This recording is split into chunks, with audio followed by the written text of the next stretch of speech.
আজকে আবারও শেয়ার করব একটা স্ন্যাক্স রেসিপি। আজকের রেসিপি লাচ্ছা পেঁয়াজ পকোড়া। সন্ধেবেলা হালকা খিদে মেটাতে আপনারা অবশ্যই এই ভিন্ন রকম পেঁয়াজ পকোড়া বানিয়ে নিতে পারেন মুড়ি মাখার সাথে, অথবা চা কফির সাথেও খেতে কিন্তু অসাধারণ লাগে। এটা বাইরে থেকে ক্রিস্পি আর ভেতর থেকে নরম তুলতুলে। আসুন শুরু করা যাক আজকের ভিডিওটা। লাচ্ছা পেঁয়াজ পকোড়া বানানোর জন্য আমার 4টে পেঁয়াজ প্রয়োজন। আমি এখানে 4টে মাঝারি সাইজের পেঁয়াজ নিয়েছি। আর পেঁয়াজটা অবশ্যই আমি মাথার কাছ আর পেছনের কাছটা অল্প করে কেটে নিয়ে খোসা ছাড়িয়ে নিয়ে ধুয়ে রেখেছি। এখন পেঁয়াজটা আমি একটা চাকু বা ছুরির সাহায্যে এইভাবে স্লাইস করে কেটে নিলাম। এবারে কেটে নেওয়া পেঁয়াজগুলো আমি একটা আলাদা প্ল্যাটারে তুলে নিচ্ছি। এখন আমি হাত দিয়ে এই প্রত্যেকটা স্লাইস করে রাখা পেঁয়াজ এইভাবে স্কুইজ করব। এইভাবে স্কুইজ করলে বা একটু যদি ডলে নেওয়া হয় বা ঘষে নেওয়া হয়, তাহলে পেঁয়াজের লেয়ারগুলো কিন্তু খুব সুন্দরভাবে ছেড়ে আসে। একটা পাত্রের মধ্যে আমি এখন এই স্লাইস করে রাখা পেঁয়াজগুলো নিয়ে নিচ্ছি। আপনারা দেখেই বুঝতে পারছেন কতটা সুন্দর এবং পাতলা স্লাইসগুলো হয়েছে। আচ্ছা, এবার আমি এর মধ্যে কয়েকটা উপকরণ ব্যবহার করব। সেটা হলো 2 টেবিল চামচ চালের গুঁড়ো। এখানে আমি বাজারে কেনা চালের গুঁড়ো ব্যবহার করছি। চালের গুঁড়ো ব্যবহার করা হলে ক্রিস্পিনেসটা ভীষণ ভালো আসে। এই সাথে আমি 4 টেবিল চামচ কর্নফ্লোর ব্যবহার করছি।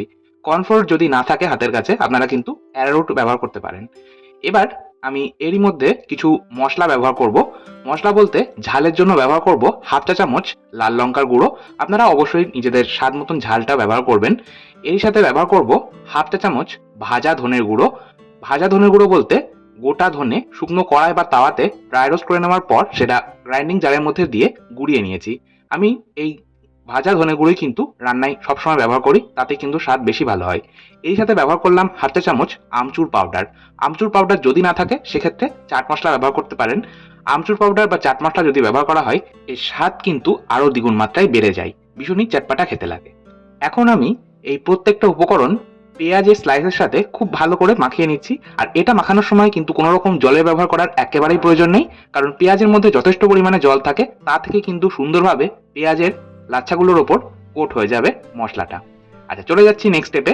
এখন আমি 3টে মাঝারি সাইজের আলু নিয়েছি। আর এখানে কিন্তু আমি সেদ্ধ আলু নিয়েছি। এই আলুটা আমি খোসা সমেত প্রেসার কুকারে 5টা হুইসেল বা 5টা সিটি দিয়ে একদম হাই ফ্লেমে সেদ্ধ করে নিয়েছি। আর তারপর কুকারের স্টিমটা রিলিজ হয়ে যাওয়ার পর আমি গরম জল থেকে আলুগুলো তুলে নিয়ে এটা নর্মাল টেম্পারেচারে ঠান্ডা করে ফ্রিজে রেখে দিয়েছিলাম। এখন আমি এইভাবে আলুগুলো হাত দিয়ে একটু ভেঙে নিলাম। এখন কিছু মশলা এর মধ্যেও ব্যবহার করব। এখানে আমি প্রথমেই ঝালের জন্য ব্যবহার করছি 4 থেকে 5টা মতন একদম মিহি করে কুচিয়ে রাখা কাঁচা লঙ্কা। ঝালটা অবশ্যই স্বাদ মতন দেবেন। চাইলে আপনারা চিলি ফ্লেক্স ব্যবহার করতে পারেন। এর সাথে হাফ চা চামচ লবণ দিলাম, স্বাদ মতন লবণটাও দেবেন। এর সাথে হাফ চা চামচ ভাজা জিরের গুঁড়ো ব্যবহার করছি। এই জিরেটাকেও আমি শুকনো কড়াইয়ে ড্রাই রোস্ট করে তারপর সেটা গুঁড়িয়ে নিয়ে ব্যবহার করছি। এরই সাথে 1/4 চা চামচ গরম মশলার গুঁড়ো ব্যবহার করলাম আর 1/4 চা চামচ জোয়ান ব্যবহার করছি। এই আলু মাখার মধ্যে জোয়ান ব্যবহার করা হলে টেস্ট কিন্তু অসাধারণ হয়, আর জোয়ান কিন্তু ডাইজেস্টে বা হজমে সাহায্য করে। এখন আমি এই সমস্তটা খুব ভালো করে মিশিয়ে নিচ্ছি আর আলুটাকেও সুন্দর করে মেখে নিচ্ছি। দেখুন একটা সুন্দর ডো মতন তৈরি হয়ে গেছে। এখন আমি হাতটা ভালো করে ধুয়ে এলাম।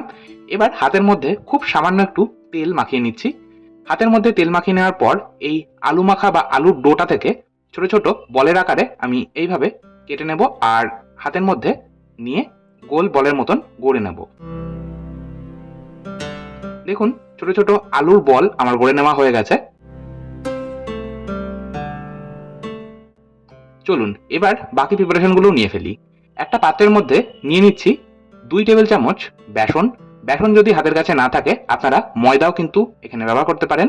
এরই মধ্যে খুব সামান্য জাস্ট 1/4 চা চামচ লবণ আর 1/4 চা চামচ গোলমরিচ গুঁড়ো দিয়ে দেবো। এবার লবণ গোলমরিচ গুঁড়োটা বেসনের সাথে ভালো করে মিশিয়ে নিচ্ছি। এবার এটার একটা ঘন আঠালো ব্যাটার মতন তৈরি করব। তার জন্য আমি এখানে ঠান্ডা জল ব্যবহার করছি। আর এখানে আমার মোটামুটি 3 থেকে 3.5 টেবিল চামচ মতন জল প্রয়োজন হবে। আর এখানে কিন্তু আমি ফ্রিজের জল ব্যবহার করছি। ফ্রিজের জল যদি ব্যবহার করা হয় তাহলে ক্রিস্পিনেসটা ভীষণ ভালো আসে। যে কোনো তেলে ভাজা বা পকোড়া বানানোর জন্য আপনারা চেষ্টা করবেন ব্যাটারটা ঠান্ডা জল দিয়ে গোলার। আচ্ছা দেখুন, এটা আমার ব্যাটারটা তৈরি করে নেওয়া হয়ে গেছে। আর এই ব্যাটারটা কিন্তু খুব বেশি ঘন বা খুব বেশি পাতলাও হবে না। চলে যাচ্ছি নেক্সট স্টেপে। এবার আমি আবার চলে এলাম ওই মশলা মাখিয়ে রাখা পেঁয়াজগুলোর কাছে। এরই মধ্যে আমি এখন দিয়ে দিলাম হাফ চা চামচ লবণ। লবণ অতিরিক্ত এই পর্যায়ে ব্যবহার করার প্রয়োজন নেই। আর 1/4 চা চামচ খাবার সোডা ব্যবহার করছি। খাবার সোডা বা বেকিং সোডা সমস্তটা মিশিয়ে নিলাম। আর বেকিং সোডা ব্যবহার করা হলে ক্রিস্পিনেসটা ভীষণ ভালো আসে। এখন আমি ওই যে আলুর বলগুলো বানিয়ে রেখেছিলাম ছোট ছোট, সেখান থেকে একটা নিয়ে আমি বেসনের গোলার মধ্যে দিয়ে দিলাম। তারপর সেখান থেকে তুলে নিয়ে দিয়ে দিলাম এই মশলা মাখিয়ে রাখা লাচ্ছা পেঁয়াজের মধ্যে। এবার খুব ভালো করে হাত দিয়ে এইভাবে আমি একটা কোটিং মতন করে নিলাম। আমাদের লাচ্ছা পেঁয়াজ পকোড়ার জন্য মোটামুটি কিন্তু প্রিপারেশন নেওয়া হয়ে গেল। এইভাবে আমি সমস্ত পকোড়াগুলো গড়ে নেব। এই লাচ্ছা পকোড়া খেতে কিন্তু অসাধারণ লাগে। আপনারা অনেকেই পেঁয়াজি বা পেঁয়াজু খেয়েছেন, এছাড়াও অনেক রকম পেঁয়াজ দিয়ে তেলে ভাজা আপনারা হয়তো বানিয়ে খেয়েছেন। তবে এইভাবে একবার লাচ্ছা পকোড়া বানান, আশা করছি আপনাদের প্রত্যেকের কিন্তু ভীষণ ভালো লাগবে। এই লাচ্ছা পকোড়া ভেতর থেকে হয় ভীষণই নরম তুলতুলে, আর বাইরে থেকে হয় ভীষণই ক্রিস্পি। চলুন এবার এগুলো ভেজে নেওয়া যাক। তার জন্য কড়াইয়ের মধ্যে দিয়ে দিলাম পর্যাপ্ত পরিমাণে রিফাইন্ড অয়েল বা সাদা তেল। গ্যাসের ফ্লেমটাকে হাই ফ্লেমে করে নিলাম। আর এখন আমি তেলটাকে ভালো মতন প্রথমে গরম করে নেব। তেলটা বেশ গরম হয়ে গেছে, এখন আমি গ্যাসের আঁচটাকে মিডিয়ামে করে নেব। এই পকোড়াগুলো কিন্তু আমি লো মিডিয়াম আঁচেই ভাজবো। এখন বানিয়ে রাখা পকোড়াগুলো একটা একটা করে নিয়ে আমি গরম তেলের মধ্যে ছেড়ে দিচ্ছি। তবে পকোড়াগুলো কিন্তু আমি একবারে সমস্তটা ভাজবো না, 2 থেকে 3টে ব্যাচে ভেজে নেব।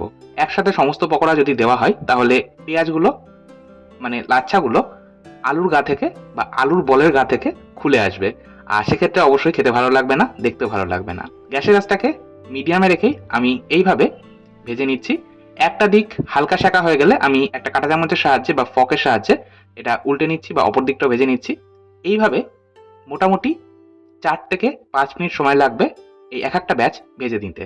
আমার প্রথম ব্যাচের পকোড়াগুলো ভেজে নেওয়া হয়ে গেল, সেকেন্ড ব্যাচের পকোড়াগুলো গরম তেলের মধ্যে ছেড়ে দিলাম। আর দেখুন 4 থেকে 4.5 মিনিটের মধ্যেই কিন্তু দেখবেন কালারটা এইরকম গোল্ডেন হয়ে গেছে। আর এইরকম গোল্ডেন কালার হয়ে গেলেই বা সোনালি রং ধরে গেলেই পকোড়াগুলো কিন্তু তেল থেকে ছেঁকে তুলে নিতে হবে। কারণ খুব বেশি কড়া করে বা কালচে রং করে যদি পেঁয়াজগুলো ভাজেন বা পকোড়াগুলো ভাজেন তাহলে কিন্তু খেতে তেতো লাগবে।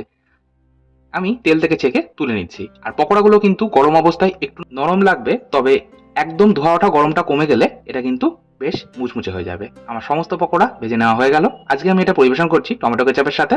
সামান্য ওপর থেকে আমি একটু বিট লবণ ছড়িয়ে দিচ্ছি। আজকের মতো এই পর্যন্তই। আপনারাও অবশ্যই এইভাবে বাড়িতে একবার বানান, আর একদিন পরিবারের সকলের সাথে সন্ধ্যেবেলার আড্ডাটা জমিয়ে তুলুন এই লাচ্ছা পকোড়ার সাথে। আবার চলে আসবো নতুন কোনো ভিডিও নিয়ে। আপনারা ভালো থাকুন, সুস্থ থাকুন। ধন্যবাদ।